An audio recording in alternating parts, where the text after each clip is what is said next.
We got a heck of a challenge this week. Great opportunity with Marshall. You know, they're 8-1. They're the defending conference champs. I think they're 21-2 in the last year and a half, last season and this season. So they're a really good football team. They got really good players. They're very talented on both sides of the ball. They're leading the conference in just about every defensive statistical category. And then offensively, they're starting to hit their stride, I think, a little bit here the last couple games. They've settled in on their quarterback now. He started the last 7 games. You know, they've got some explosive players at wide receiver and running back. So they're a really good football team. It's one that we've got to play a little bit better than what we've played here the last week. But we've had a good 2 days of practice, 3 days of practice last week, and yesterday was a really good practice. So I'm really excited about this. I know our team is excited about it, the opportunity to play Marshall. So there's still a lot to play for. We got a lot to play for, So still got 4 games left, and you know, so got a wonderful attitude. Our kids are working hard, competing really hard. So looking forward to this game Saturday afternoon. With that, I'll open it up to any questions. And one of the things you pointed out after the Louisiana Tech game was the run game and trying to get it going. With Desmond Anderson as the guy who will carry the load, what does a freshman? What are you telling him as a freshman that he needs to do to get this run game going again? Well, we're not going to be the running team that we were the last 3 years. We don't need to rush for 250, 300 yards a game like we were having to do the past couple years. We can throw the ball now. We're effective throwing the ball, so we just don't need to come in at the end of the day and have 38 yards rushing. If we can get that in 125, 150, I think that gives us a better opportunity to win the game. But, Dez is a freshman. He's only played a couple games, and every game is a learning experience for him. He's going to get better with each rep. The thing that he's just got to understand and just play within himself. He's still learning. He's still, we're a little bit of a makeshift up front offensive line with the injuries that we've had. So that's played a part in the running game. And the more continuity that we can get up front, that'll help Dez, and Kamani at running back, because Kamani hadn't played any. He's been here 3 years, but he hadn't played any until, the FIU game, and then he didn't play much against La Tech. So, but we just need to run the ball a little bit more effectively. I worry about Dez probably more in pass protection than I do actually running the ball or in the run game. So, but we don't need, like I said, we can throw the ball now. We don't need to be a 250, 300-yard rushing team anymore. Coach, how'd you use the open week as far as balancing out the rest and healing time that you needed, but still continuing to keep your hands on them and move forward? Well, it was a well-needed break. We worked out Sunday after the La Tech game. Monday they were off, and then we practiced Tuesday and Wednesday. Had 2 really good practices Tuesday and Wednesday. Worked with some younger guys, worked fundamentals. Our coaches went out on the road recruiting Thursday, Friday, and Saturday. Then we came back yesterday. Then the players were off Thursday, Friday, and Saturday. Then we came back yesterday, had a good practice yesterday. So I think it was good, probably more mentally than physically. I don't know, the guys we've got hurt, if we'll get any of those guys back. But the ones that are coming back able to play, just from a mental standpoint, because you go 4 weeks of August and then 8 straight weeks of playing. It's been then who we've played, the schedule that we've had to play, where we've had to play, these teams on the road. It's been a strain mentally as well as physically. So I think our team is fresher mentally because of the time off. As you scout Marshall, how are they different offensively without Rakeem Cato and going with the freshman? And also, while you're at it, could you comment on the running back and how tough he is to deal with? Well, they're a little bit different. They're not throwing it, 40, 50 times a game, like they were with Rakeem the past couple years. They've been able to run the ball, and that's been able to help their quarterback. He was just a freshman. So they've taken a lot of pressure off of him being able to run the ball. And then are you talking about Devin Johnson, the run? He hasn't played the last 2 weeks.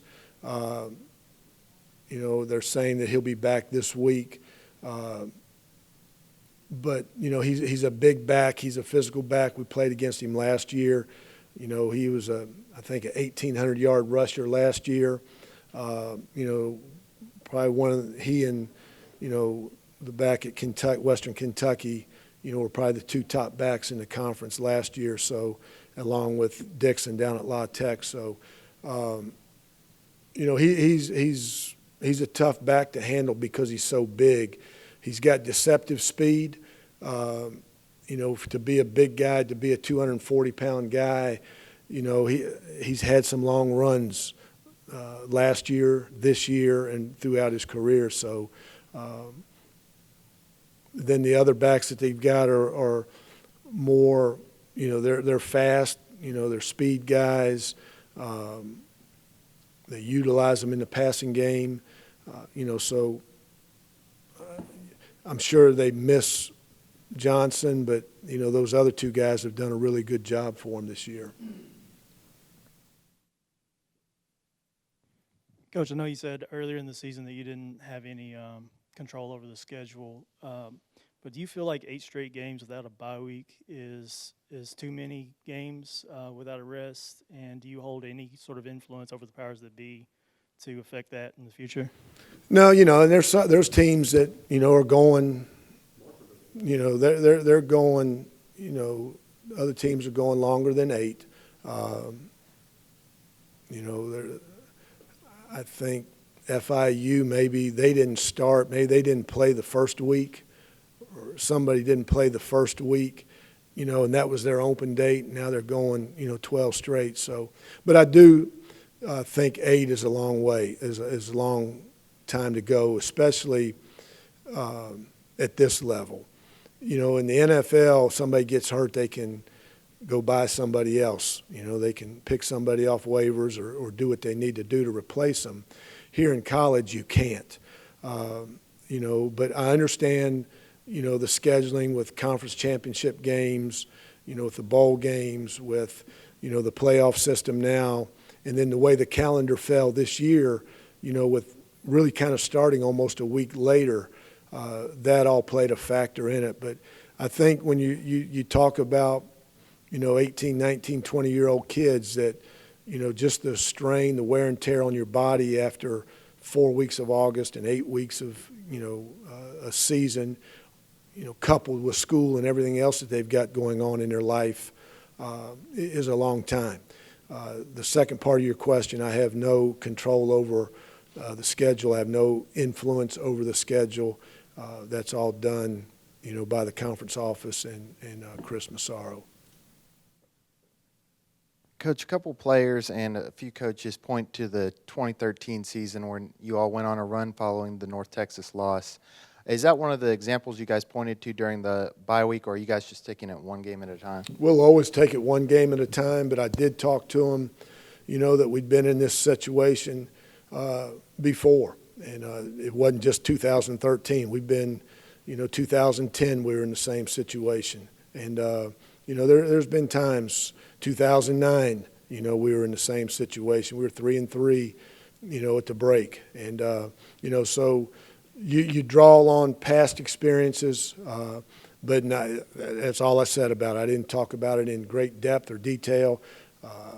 You talk about your team about what's out there, and how we have to play to attain our goals that we want to attain. Coach, you talked about how there's still a lot to play for. What are the things on your checklist that you'd really like to knock off before before the end of this season? Well, obviously, we're not going to win the conference championship. We can't do that, unless something drastic happens. But we don't control that, so you don't waste your time and energy even thinking about it. One of our goals was to win the conference championship. One of our other goals was to go to a bowl game. One of our other goals was to win a bowl game. So those goals are still out there. They're still well in reach. We control that, and that's what's the fun part about it. We don't need, for us to win the conference championship, we need a bunch of help. We can't do anything about that. But for us to attain our other two goals that we set for the season, we can control that. So, that, and then just, continue to improve and play better. As a team, you always want to do that. But the bowl part of it is, the meat and potatoes of it that's still out there. Coach, one of the positions that's looked consistent over the past two games is punting with Matt Bonadies. Tell me about his improvement and his growth throughout the past few games at FIU and at La Tech, and how important it is for him to come on at this stage in the season. I thought he did okay, and I said that after the FIU game. I said I thought he did okay. Wasn't a great performance, wasn't a bad performance, was an okay performance. It was solid. Did a nice job for the first time really being out there. La Tech, he punted better than he did against FIU. And it just, we've put our defense in such bad field position with bad punts, so they've started on the plus side of the field a bunch because of, a short punt. And, so he's just got to, I'm not going to sit here and anoint him anything and all that stuff. He's done it 2 games. You got to continue to compete and continue to work. He's got a good attitude. He practices hard. He listens, and hopefully he'll continue to improve and punt better each week.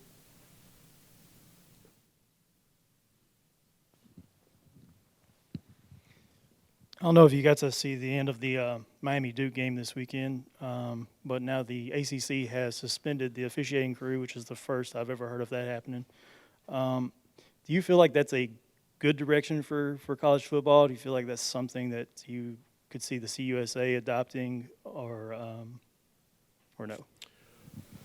Here's my take on that, and I think our Conference USA officials do a great job. I have a lot of respect for them. I've been in the ACC. I've been in the SEC. We've played, Big Ten people. We've played SEC. We've played a bunch of people. So I've been involved with a lot of different conference officiating crews, and I think they all do a good job. Them suspending somebody, that's their choice. That's their deal.